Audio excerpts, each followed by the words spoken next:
మే 13న తెలుగు రాష్ట్రాల్లో assembly parliament ఎన్నికల సందర్భంగా ఓటు హక్కు వినియోగించుకోవడానికి సొంత గ్రామాలకు వెళ్తున్న ప్రయాణికులతో యాదాద్రి భువనగిరి జిల్లా చౌటుప్పల్ మండలం పంతంగి టోల్ ప్లాజా వద్ద వాహనాల రద్దీ పెరిగింది.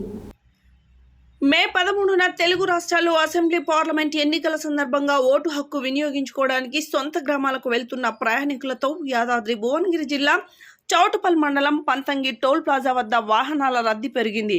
సొంత గ్రామాలకు వెళ్తున్న ప్రయాణికులతో హైదరాబాద్ విజయవాడ జాతీయ రహదారిపై వాహనాల రద్దీ కొనసాగుతుంది. అదేవిధంగా 3 రోజుల సెలవు దినాలు కావడంతో జాతీయ రహదారిపై వాహనాల రద్దీ కొనసాగుతుంది.